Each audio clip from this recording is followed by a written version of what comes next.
queridos internautas, sejam muito bem-vindos ao canal Centro Espírita Jesus de Nazaré. Hoje o nosso estudo é de perguntas e respostas e quem irá nos auxiliar nos estudos de hoje são os nossos amigos e facilitadores Ives Facuri e Richardson. Um ótimo estudo a todos. Bom, boa noite àqueles que nos acompanham, aqueles que também vão acompanhar esse estudo virtualmente depois, quando o vídeo for disponibilizado. Boa noite ao companheiro Richardson, sempre aqui colaborando com os trabalhos da casa. Esse é o estudo de perguntas e respostas. Para você que, caso tenha alguma dúvida, alguma curiosidade, você entrar no site do Centro Espírita Jesus de Nazaré, www.Jesus Nazaré, tudo junto. Lá você tem uma caixinha em que você pode deixar a sua pergunta, que será respondida no momento oportuno por aqueles que estiverem facilitando o estudo da noite. Nós temos aqui uma pergunta que diz o seguinte: boa noite, estamos vivendo em um tempo onde a dificuldade de relacionamento é alarmante. O que a doutrina espírita diz sobre isso? Bom, a dificuldade de relacionamento em que âmbito, né? Porque nós temos uma dificuldade de relacionamento humano que ela, de certa forma, evoluiu muito do que já foi. Antes, a gente resolvia as nossas questões na base do sangue, da espada. Então, qualquer desavença, ela não tinha uma intermediação pacífica por parte daqueles envolvidos. Hoje a gente ainda tem casos assim? Tem, mas são casos em número menos expressivo do que já foi um dia. Só para vocês terem uma ideia, no tempo de Jesus, como que a justiça era feita? A gente não havia sistema judiciário, por exemplo. Não havia o judiciário. Claro que a gente pode observar que o judiciário não é perfeito. Mas hoje, por exemplo, se você tem uma casa que ela é saqueada, que ela é invadida, a gente pode recorrer à polícia. Por mais falho que seja o serviço de atendimento nesse sentido, você tem a polícia, você tem órgãos de justiça para intermediar conflitos sociais. Na época de Jesus, por exemplo, quem é que intermediava os conflitos sociais? Era o Império Romano? Os soldados do Império Romano? Não. Os soldados do Império Romano estavam a serviço do Império Romano e dos interesses de Roma. Então, se alguém te roubasse, a própria sociedade se organizava para os famosos linchamentos, para os famosos apedrejamentos. Ou seja, toda violação da regra, ela era respondida pela própria sociedade, que faziam justiça com as próprias mãos. Então, nesse sentido, houve um avanço colossal da época de Jesus para os tempos atuais. Mas ainda assim nós temos dificuldades de relacionamentos em todos os níveis. No âmbito social, muito em função da nossa vaidade, do nosso orgulho. Numa instituição espírita, por exemplo, há dificuldade de relacionamento? Há dificuldade de relacionamento. Porque nós trazemos as nossas vaidades, nós trazemos o nosso orgulho, as nossas ambições. E muitas vezes essas imperfeições, elas vão se chocar com um convívio sadio, né? Existem também as dificuldades dos relacionamentos afetivos. Hoje em dia, a banalização do afeto, no sentido das conjunções afetivas, ela está muito disseminada. Então, quer dizer, todas essas dificuldades de relacionamento, a gente tem que encarar que já houve um avanço em relação àquilo que já foi. E a gente tem que encarar também que faz parte de um processo de amadurecimento. Por quê? Porque a dificuldade no convívio talvez seja a principal ferramenta que nos levará ao crescimento. Quer dizer, todo desafio que você encontra no campo dos relacionamentos, se você souber bem se conduzir, você pode aproveitar aquela oportunidade para crescer extraordinariamente. Então, se a gente for parar para analisar, se nós convivêssemos somente com pessoas educadas, que mérito nós teríamos nas nossas virtudes, correto? Por exemplo, se eu conviver só com pessoa tipo Richardson aqui, educado, que te trata bem e tal, que mérito eu vou ter também de tratá-lo bem? Né? Jesus mesmo já tinha dado uma deixa para nós nesse sentido, né? Se amardes somente os vossos amigos, amai os vossos inimigos. Jesus vai mais longe. Às vezes a gente não ama aquele que apresenta uma divergência de opinião, por exemplo. A gente já quer sair para o embate. Mas Jesus, ele coloca assim, amai os vossos inimigos. Inimigo, gente, não é aquele que tem uma divergência de opinião. Se você acha que é inimigo seu, aquele que diverge no sentido de uma opinião com você, nossa, você está precisando ainda passar por uma escola básica, no sentido de convívio, de ética no convívio. O que acontece é que Jesus pede para amar o inimigo. Inimigo é aquele que quer te destruir. Inimigo é aquele que quer te eliminar. Esse é o inimigo.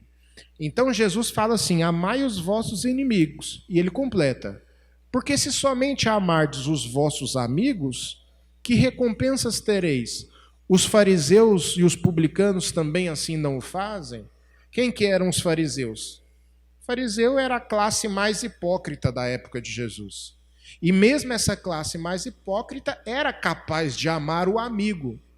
Era capaz de conviver bem com aquele que o tratasse bem. Então é por isso que local, eu até costumo brincar sempre que o tema me permite essa reflexão, que o local de se você demonstrar virtude não é nunca num centro espírita.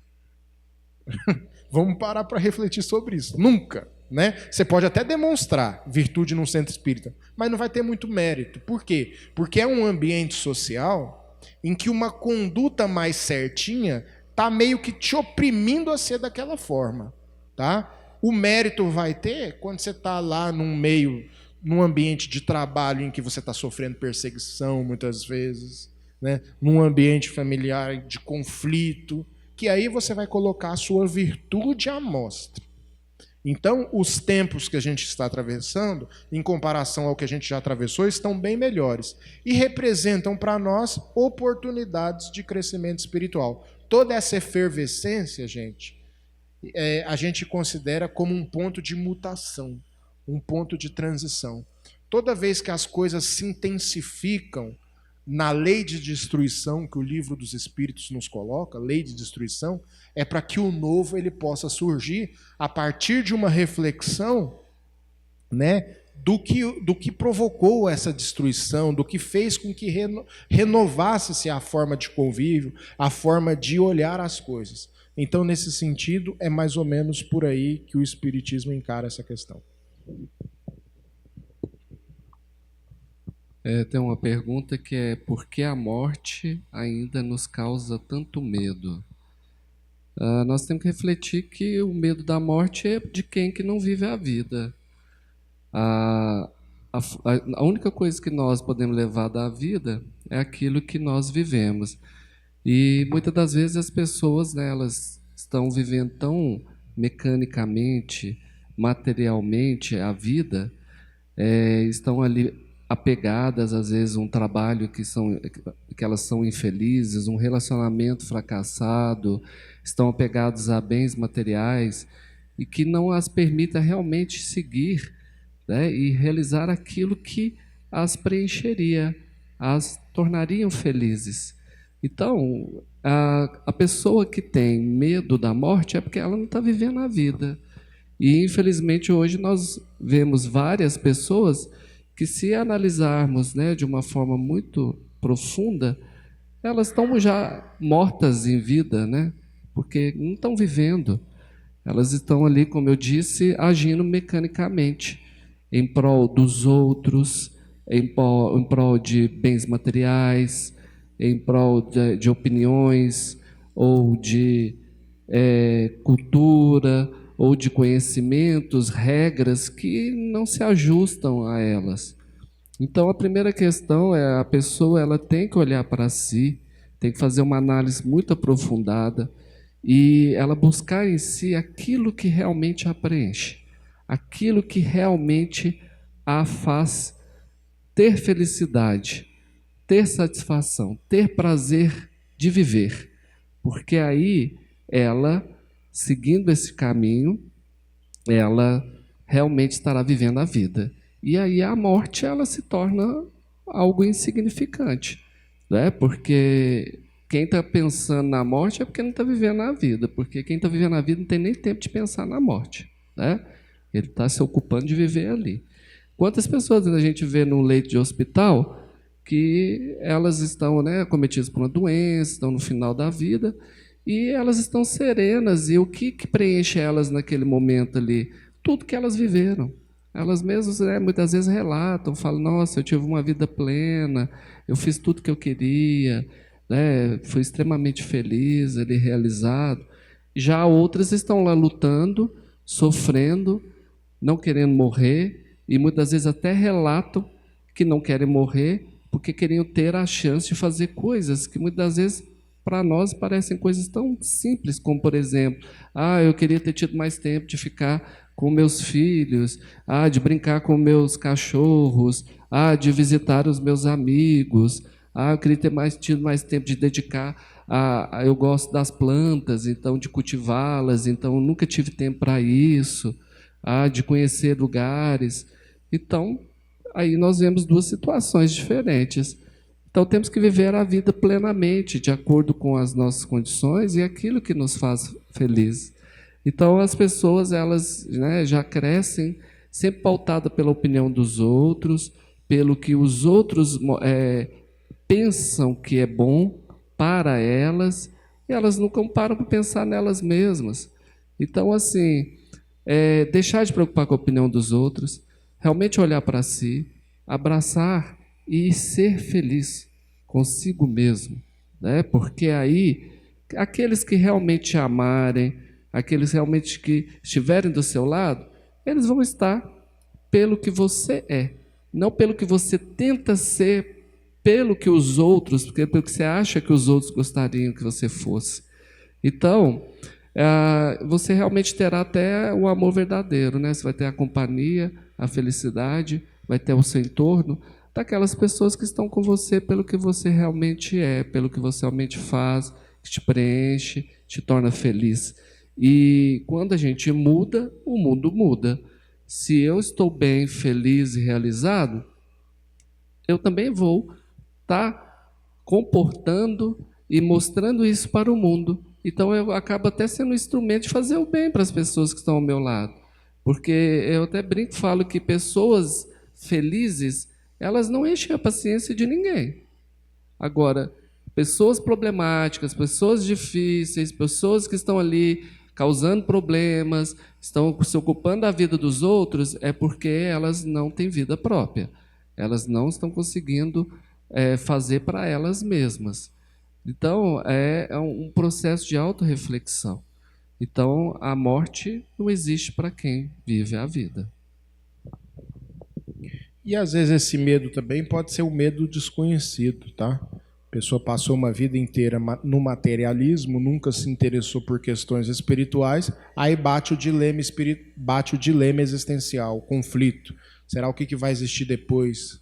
Será que depois que o meu corpo morrer, continua alguma coisa? E se continua, será que essa coisa vai ser boa ou ruim?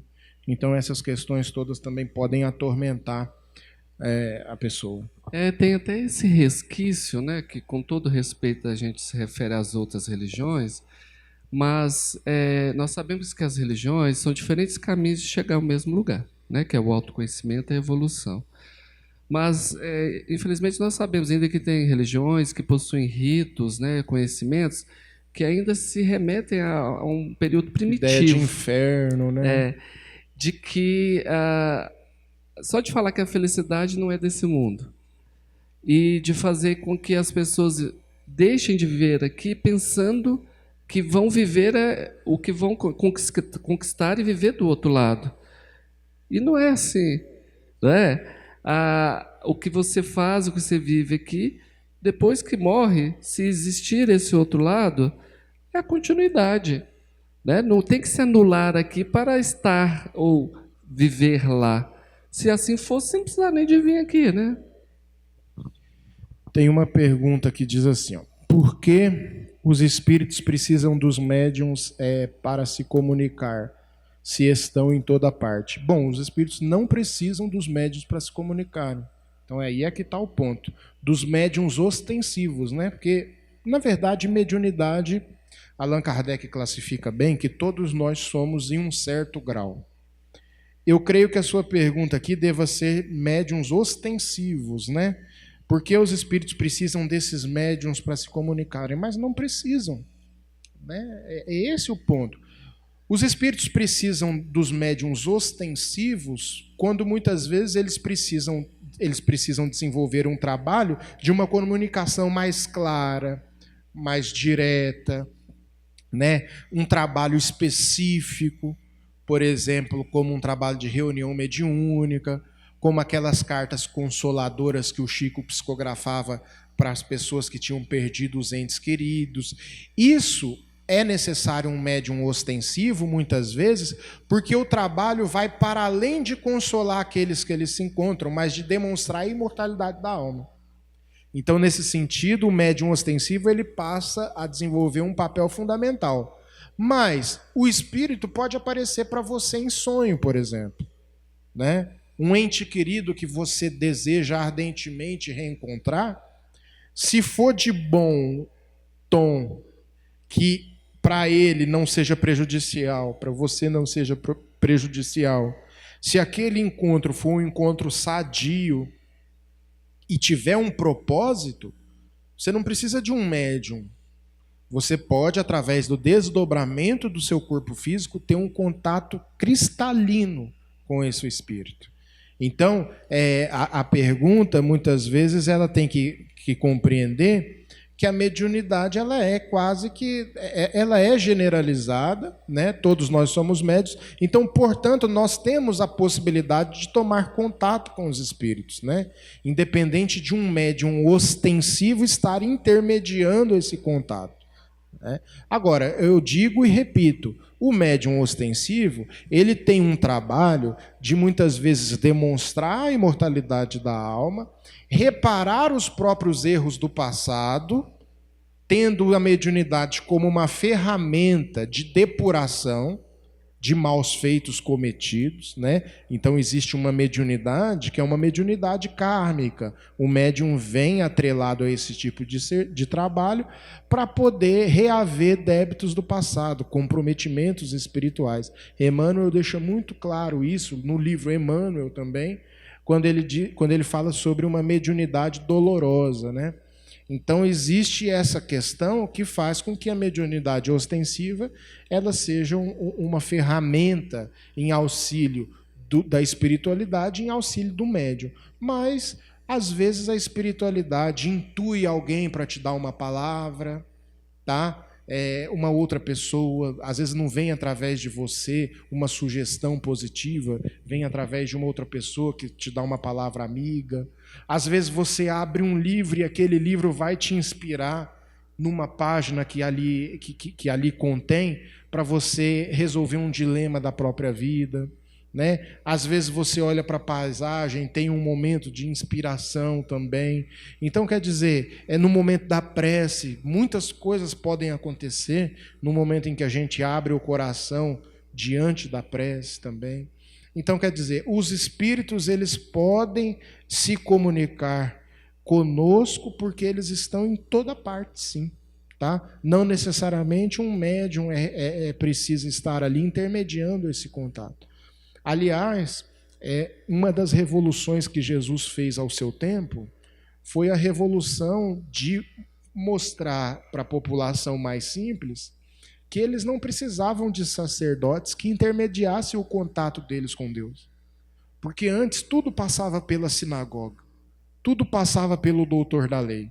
O cidadão comum, ele precisava consultar o doutor da lei para que ele pudesse ali ter a sua consciência mais tranquila de que através daquele entendido, daquele ser especial, ele teve um contato com a providência divina. Jesus falou, não, Basta você entrar para o aposento do seu quarto, para o silêncio do seu quarto. O que ele estava querendo dizer com isso? Ele estava querendo dizer o quarto íntimo, que cada um carrega dentro de si um momento de sossego, de tranquilidade, de isolamento, para que você possa conversar com o Pai.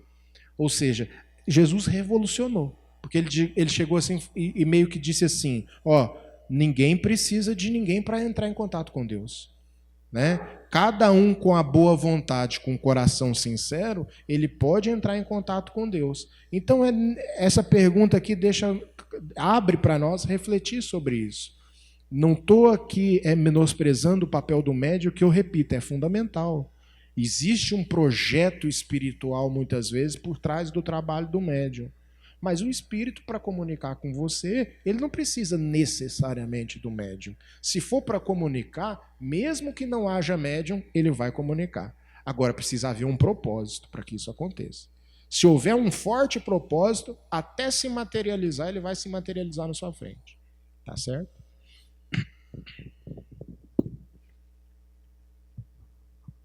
Meu marido é alcoólatra. O que fazer?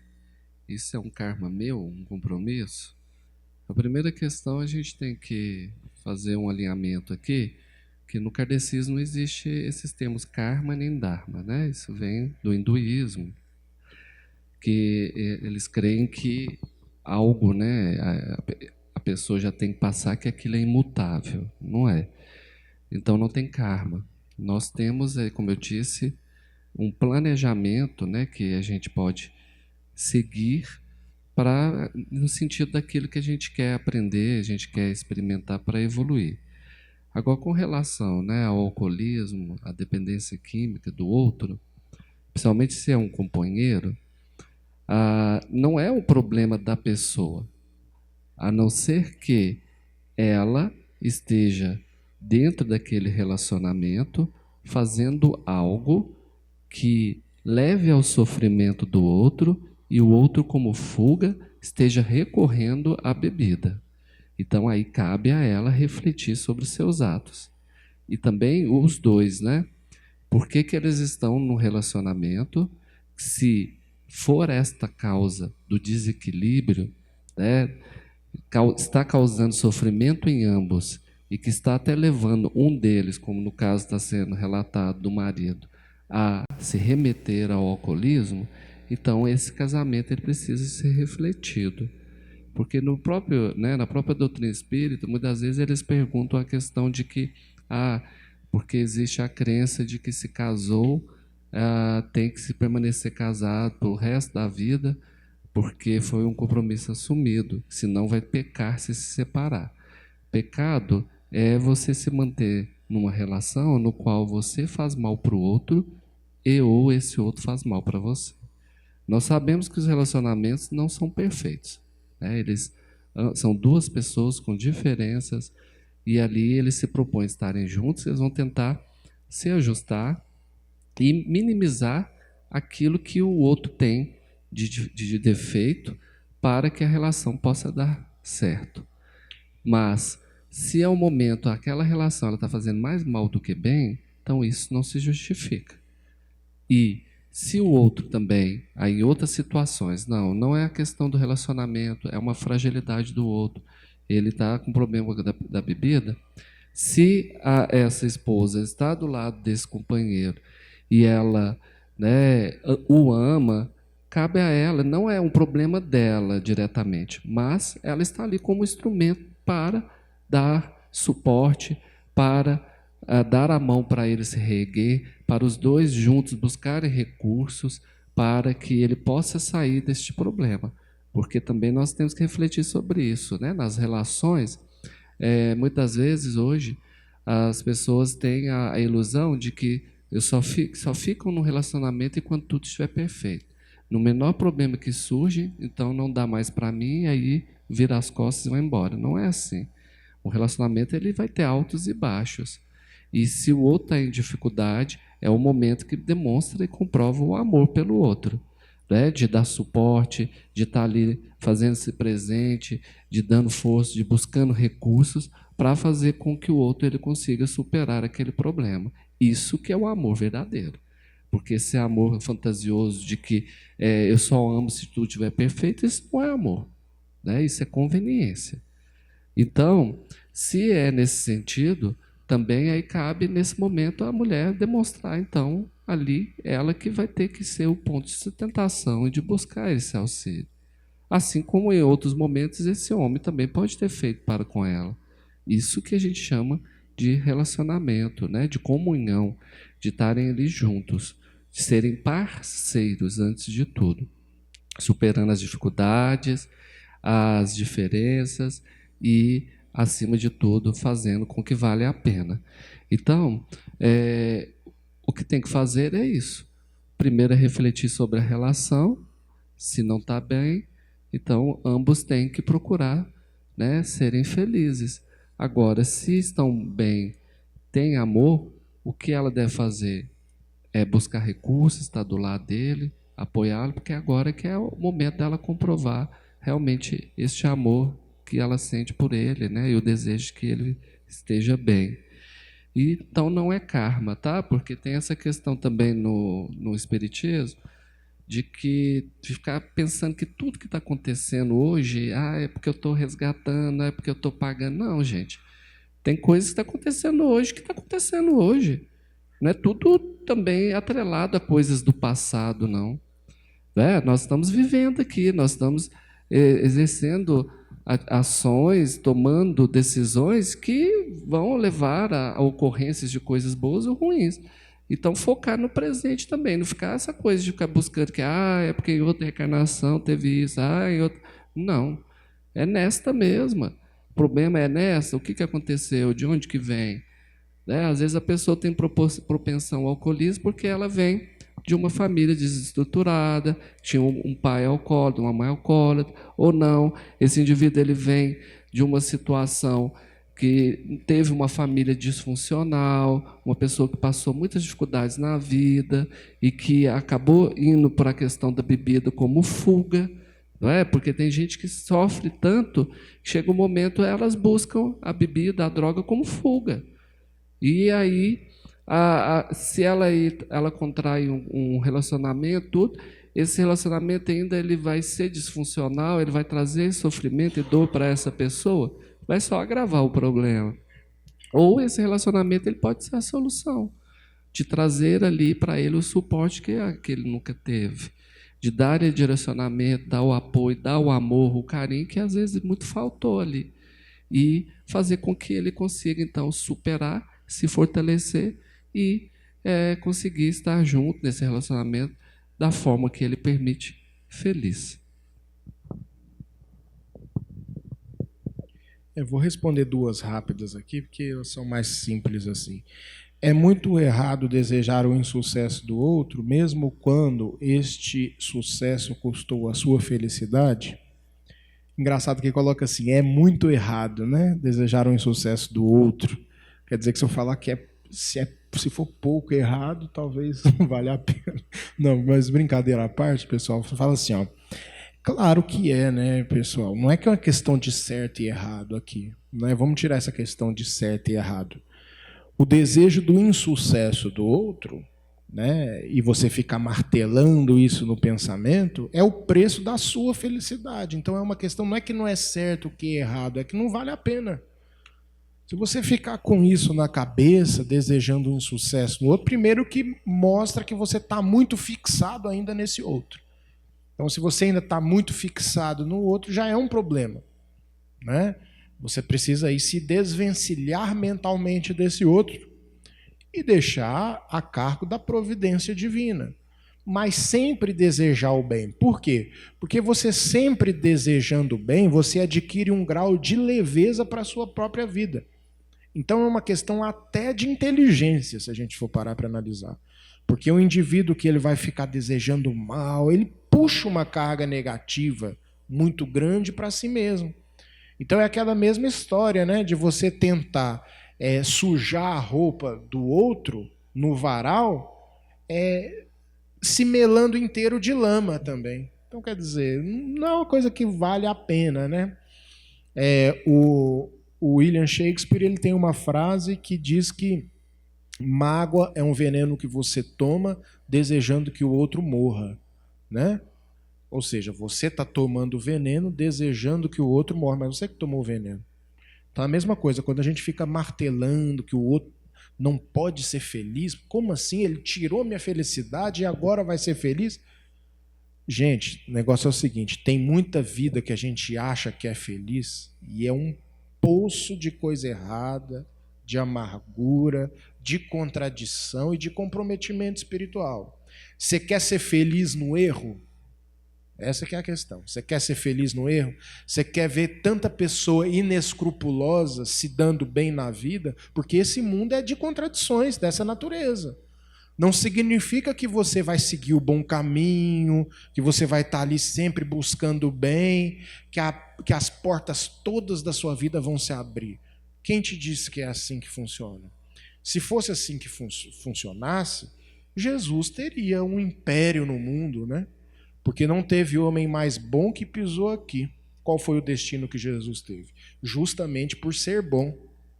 Porque o nosso mundo, ainda na classificação do próprio Evangelho segundo o Espiritismo, ele diz o seguinte: o mundo de expiação e provas é um mundo ainda há uma predominância do mal sobre o bem. Ou seja, aqui na categoria do nosso mundo, o que mais impera é o mal. Então você tem que partir dessa premissa, que impera é o mal. Isso posto, todo o bem que se arrisca a colocar a cabecinha para fora vai sofrer a pressão desse mundo mal. É óbvio, é uma questão de raciocínio lógico, né? Agora, aqui a outra pergunta é: quem foi Allan Kardec e por que ele foi escolhido para fazer o espiritismo? Bom, não foi Allan Kardec que fez o espiritismo. Aqui já está uma falta de compreensão no próprio enunciado da pergunta, né? Não foi Allan Kardec que fez, porque fez seria obra de um homem, e um homem é falho, né? Allan Kardec poderia se equivocar.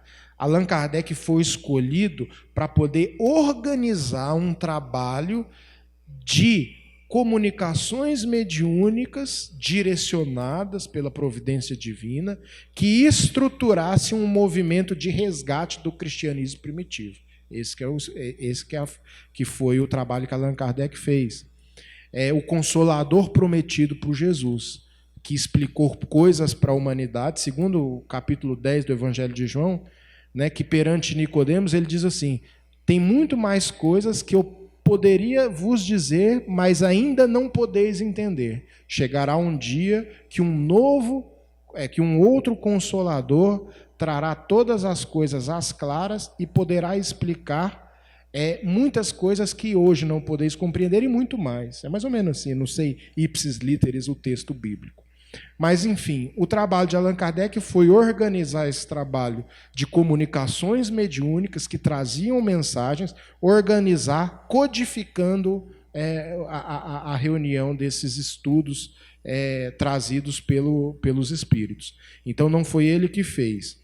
E por que ele foi escolhido? Porque naquele contexto, né, ele veio com uma missão totalmente específica de desenvolver esse trabalho com compromissos assumidos previamente, né? Dentro de toda a bagagem que ele possuía de ser um cientista, um educador. Então a espiritualidade precisava de alguém com esse perfil, mas esse alguém se comprometeu mesmo antes de reencarnar.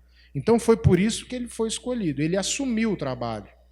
Porque muitas vezes no mundo espiritual tem uma determinada missão, e aí eles viram para um espírito que seja qualificado para tal e falam assim: você aceita isso? Ele aceita. Ele pode vir a se equivocar e a falhar na missão? Pode. Mas aí a espiritualidade o substitui. Não vamos nos enganar que se Allan Kardec viesse a não cumprir a sua missão, porque o espírito ainda, até ele chegar na condição angelical, ele pode se desviar. Porque ainda é um espírito que precisa, ainda não é um espírito puro. Então ele poderia se desviar, mas o trabalho ele aconteceria de todo jeito. Quem perderia a oportunidade de crescimento seria o espírito que se desviasse da missão, porque a providência divina colocaria outro no lugar. Então ele foi escolhido porque ele tinha o perfil evolutivo para tal tarefa, mas sem nenhum personalismo. porque outros espíritos também poderiam desenvolver esse trabalho, né? Porque são um trabalho de várias mãos envolvidas. Então, não personalizar é muito importante para a gente compreender esse processo. Se não fosse Allan Kardec, poderia ser Leon Denis, por exemplo. Se não fosse Leon Denis, poderia ser Gabriel Delane e inúmeros outros espíritos igualmente qualificados do ponto de vista intelecto-moral. Quando a pessoa é ligada à estética e que nunca está satisfeita com seu corpo, tem alguma coisa a ver com o espírito? Chega a haver um problema? É um problema de vazio. A quem muda muito fora é porque está vazio dentro. Então, cabe uma reflexão. Nós temos por responsabilidade cuidar do corpo físico, cuidar da saúde do corpo físico, da integridade dele, porque a gente até brinca que a gente fala que é a casinha da gente, é onde nós estamos hospedados. Então, nós temos que ser os maiores interessados e preocupados em cuidar dessa casinha. Mas, quando este cuidado ele se torna exagerado, ao ponto, né, que nós temos aí pessoas que têm até pânico do envelhecimento, isso vai de encontro um pouco à pergunta que eu respondi logo atrás, que é a questão das pessoas que têm medo da morte. São pessoas que não estão vivendo a vida. São pessoas que não têm o autoconhecimento. São as pessoas que não olham para dentro. São as pessoas que não trabalham seus problemas, os seus medos, os seus conflitos. São aqueles que não têm coragem de olhar para os esqueletos que estão guardados dentro do seu guarda-roupa. Né? Então, assim, nós estamos aqui para aprendermos e evoluirmos. E isso é um processo de autoconhecimento. Tanto que no Evangelho coloca a importância da reforma íntima. Toda reforma tem que começar de dentro para fora, não o inverso. Né? Nós temos que provocar essa mudança dentro. Nós temos que promover essa autorreflexão. Por mais que doa, nós temos que olhar para os nossos defeitos, para as nossas dificuldades, abraçar as nossas imperfeições e trabalhar elas pouco a pouco. Porque à medida que nós vamos superando e avançando nisso, nós estamos evoluindo, nós estamos aperfeiçoando a nós mesmos.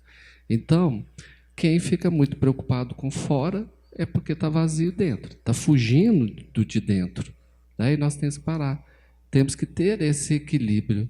É lógico, temos que cuidar do corpo físico, da saúde, mas quando isso se torna de forma muito exagerada, isso sim reflete um problema.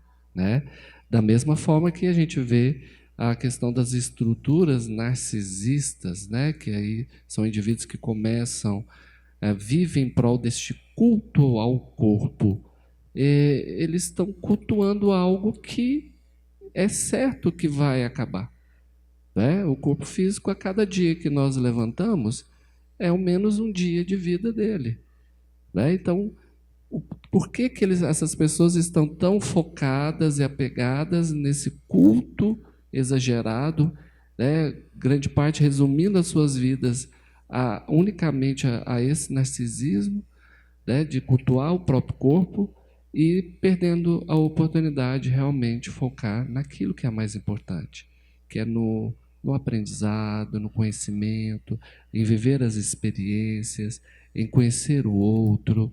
E também de nós temos a percepção que até o corpo físico, né, o que traz de beleza nele emana principalmente do que tem dentro.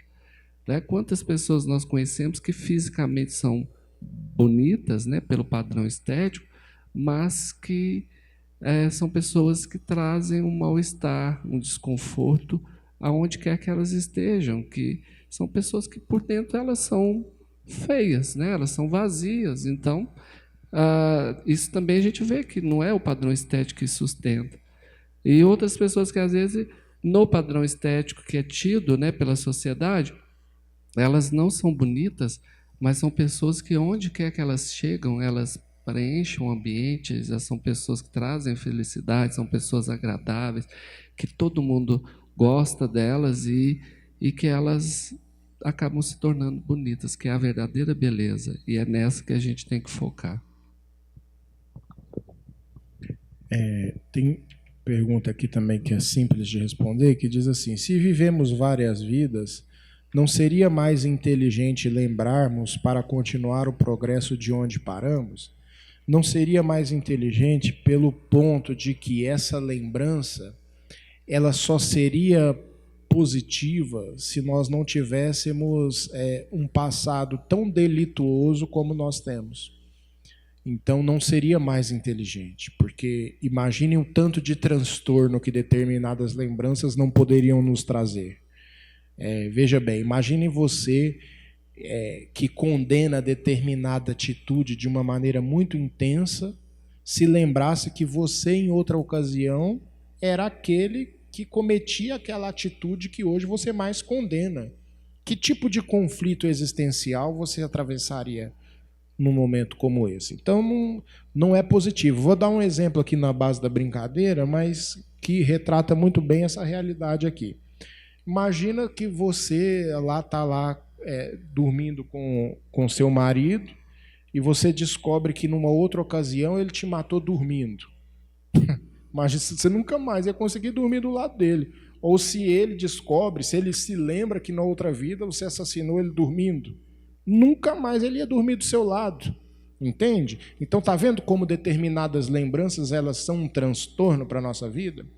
Né? Então é por isso que a sabedoria da providência divina fez com que nós apagássemos da memória, temporariamente, evidentemente, porque chegará um momento que os espíritos se lembrarão de toda a sua trajetória, mas temporariamente apagar da memória a fim de que pudesse se desvencilhar de questões do passado. Porque, veja bem, é tão difícil a gente se desvencilhar de questões dessa própria existência que a gente tem. Às vezes a gente carrega culpa por anos. Imagina, você às vezes cometeu uma atitude na sua vida, você tinha 16 anos de idade, e essa atitude que você cometeu, até hoje você pensa nela. Até hoje ela te incomoda. E olha que muitas vezes essa atitude nem foi tão grave assim. E te afeta, te incomoda. Agora você imagina você se lembrando de uma coisa verdadeiramente grave que você fez. Você conseguiria lidar com a culpa? Então, muito mais inteligente é a questão do esquecimento, que é justamente a ferramenta que a espiritualidade, a providência divina nos dá, para poder retificar, muitas vezes, esse passado delituoso que nós trazemos, né? E que a gente precisa de um certo distanciamento para poder resolver essas questões. Porque se não há o distanciamento, tanto é assim, gente, que o que acontece? Às vezes a gente está atravessando um conflito, precisa vir alguém de fora que não está naquele conflito para dar uma luz. Porque você está ali e não está conseguindo ver. Aí vem outra pessoa, opa, olha aqui, aí você, poxa, não é que é verdade? E a pessoa veio de fora. Por que a pessoa deu uma luz assim, do nada? Porque ela não está naquele ambiente emocional desfavorável, tá? E aí ela não está contaminada por aquilo, ela consegue enxergar um caminho. Então é a mesma coisa. Se a gente lembrasse, a gente estaria ainda inserido num clima emocional desfavorável, com dificuldade para encontrar as resoluções para sair, para se limpar do passado. Então é muito mais inteligente com que a nossa memória ela seja ofuscada temporariamente, tá? Para que a gente possa reaver os nossos compromissos espirituais, do que se a gente lembrasse, que com certeza traria muito mais transtorno. Dá tempo de responder uma última, viu, Richard? Dá tempo, então, aqui. Todos sabemos que um código é uma escrita própria, com o objetivo de não ser entendido por todos, para se camuflar uma mensagem, uma ideia. Assim sendo, por que é dito na linguagem espírita que Allan Kardec codificou o Evangelho? Não seria exatamente o contrário? Ele o explicou à luz do Espiritismo? Ele codificou porque quando ele começa no fenômeno das mesas girantes lá em Paris, até então, no cunho científico, né, dando um corpo mais teórico, ninguém tinha feito ainda. Então, por isso que quando se fala de que codificou, foi porque foi a primeira vez que alguém tentou alinhar dentro de uma forma metodológica, todo este conhecimento para que, aí sim, está correto aqui, pudesse ser explicado à luz da doutrina espírita. Então, quando fala que é o codificador do espiritismo, porque foi o primeiro que sistematizou, dentro de uma linhagem metodológica, tanto que o Allan Kardec, o Leon Denis, que era o nome dele, que o Allan Kardec é um nome de uma outra encarnação dele, ele participava da comunidade científica da época, da francesa. Ele era um professor, ele era um teórico, um cientista.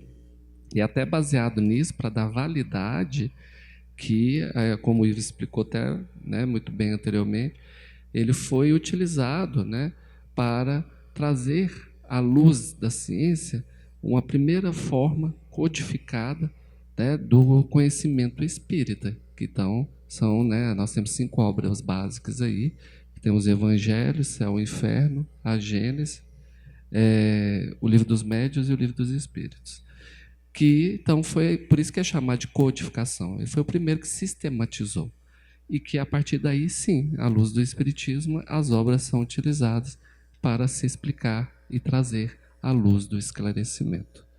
Ok? Então, vamos agradecer a oportunidade aí, agradecer a presença do Ives e até a próxima.